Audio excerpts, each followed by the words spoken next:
Olha, nunca custou tão caro pichar uma estátua com batom. 14 anos de prisão. Foi o que decidiu hoje, sexta-feira 21, Alexandre de Moraes, no seu voto contra Débora Rodrigues. Provavelmente os outros ministros seguirão pela mesma linha. Bolsonaro se manifestou, inclusive hoje é o aniversário do ex-presidente Jair Bolsonaro, e ele se mostra triste, dizendo que isso aí é inacreditável. Veja só um trecho. 14 anos de cadeia. Isso é desumano, é desarrazoável, é inacreditável. Pois é, minha gente, muito triste mesmo. E o mundo jurídico está espantado com tudo isso, porque você tem uma mulher condenada com 14 anos de prisão por pichar uma estátua com batom, e ao mesmo tempo você tem estuprador com condenação de 12 anos de cadeia, condenação menor. O que é pior? Que crime é pior? Pichar uma estátua ou estuprar alguém? A mulher, Débora, não estava com uma pedra na mão, não tinha um estilingue na mão no 8 de janeiro de 23. Ela não tinha armas, ela não planejou golpe nenhum. Ela estava no tumulto, sim, estava naquela bagunça, sim.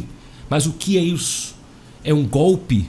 Mãe de 2 filhos, 2 crianças. Segundo o STF, os crimes dela estão ligados a golpe de Estado, abolição violenta do Estado democrático de direito, organização armada, etc, etc.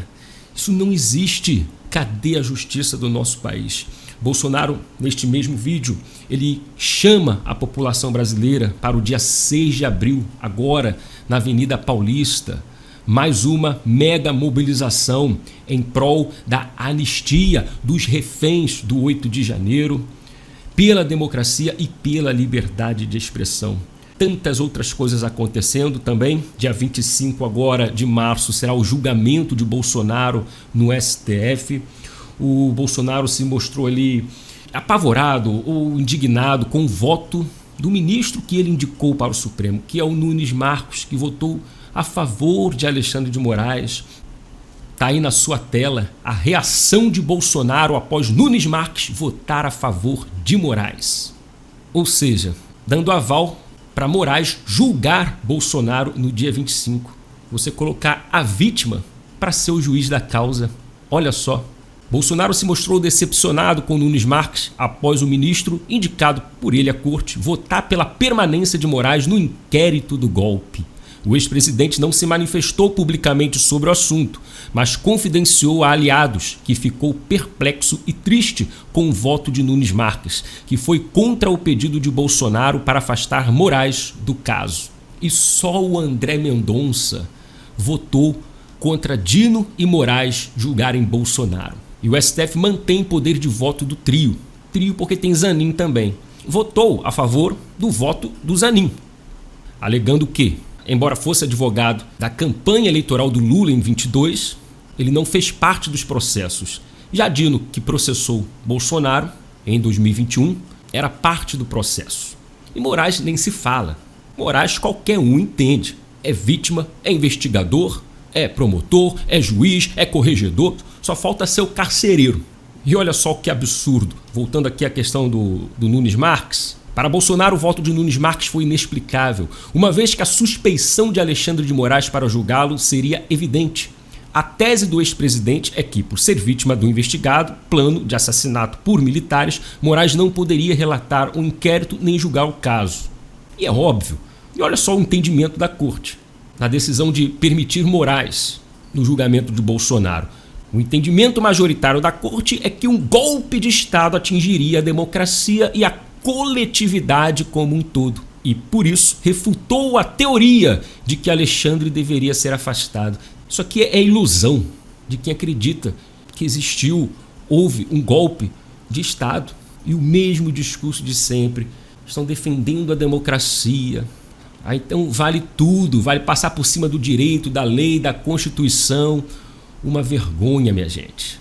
Vamos avançar o vídeo aqui, porque nós já estamos sabendo que o Banco Central aumentou a taxa Selic para 14,25%. O presidente já não é mais o Campos Neto, e sim Galípolo, indicado do Lula, que desde o início do ano já aumentou a taxa 2 vezes. Aí você está vendo que Haddad isenta Galípolo da culpa pela alta dos juros. O ministro da Fazenda disse que o presidente do Banco Central herdou os problemas deixados pela gestão de Roberto Campos Neto. Tá. E ontem nós vimos aqui o Lindbergh, líder do governo lá na Câmara dos Deputados, dizendo que Campos Neto, lá no final do ano, novembro ou dezembro, já deixou pré-determinado 2 aumentos. Pré-determinados. O primeiro já foi, o segundo já foi. Tá. Agora quero ver quando aumentar pela 3ª vez. E já tem previsão para aumentar, para chegar a 15% nos próximos meses, por conta da inflação. Isso para conter a inflação promovida pelo desgoverno Lula. Não é? E aí eu quero ver o discurso quando aumentar pela 3ª vez. Vai chegar o Lindbergh, não, foram 3 pré-determinações ali, 3 taxas já programadas, que ninguém é obrigado a seguir, não. É projeção, você pode até pré-determinar, mas as coisas mudam. As coisas se consertam, se corrigem, só que o governo não conserta nada, não corrige nada. Então, a tendência, a previsão é manter esse desastre e esse aumento mesmo. Outros estão caladinhos, por exemplo, Gleisi Hoffmann, o próprio Lula. Olha só aqui o que o Estadão diz. Estadão conclui que a paternidade dos juros altos é do governo Lula. Estamos falando do Estadão. Também é um jornal de esquerda, se bem que tem batido bastante no governo e no STF. Olha aqui, todos já esperavam a alta. Não havia como ser diferente num contexto de inflação elevada, sob pressão e acima da meta, explicou o Estadão. Mas nada disso impedia o governo de tentar constranger a atuação do Banco Central até então. Isso porque quem comandava era Campos Neto, agora é Galípolo. E por isso o governo adotou postura diferente para com o presidente do Banco Central. Por ser indicado pelo Bolsonaro, Campos Neto era sistematicamente atacado pelos petistas sempre que os juros subiam. Gleisi Hoffmann, na época presidente do PT, era mais animada, acusando Campos Neto de terrorismo econômico e de não entender nada sobre as necessidades dos trabalhadores, analisa o jornal. Hoje, ministra de Lula, Gleisi nada disse sobre a nova alta de juros.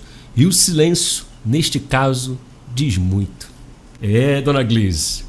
Vou ficar aguardando aqui o próximo aumento, porque o silêncio acho que vai ser assustador. Bora lá. Lembra disso? Trouxe aqui no canal esses dias. Ex-candidata do PSOL presa com brigadeiros de maconha obtém liberdade e vai responder por tráfico. Juiz aceitou denúncia do MP e expediu alvará de soltura para ativista trans. Eu trouxe aqui Brunella Hilton na matéria desses dias. Para mim era uma mulher, mas isso aqui é trans. Olha aqui, gente. Foi presa em 2 de março, quando policiais militares encontraram mais de 800 gramas de brigadeiros com ela. Isso em São Paulo. Ela foi candidata por São Paulo e teve mais de 1.000 votos, 1.113 votos. Tá aí, gente. Reforçando aqui o convite do Bolsonaro, 6 de abril, Avenida Paulista, mobilização aí pela anistia. Um forte abraço, que Deus abençoe a todos e até o próximo vídeo. Valeu!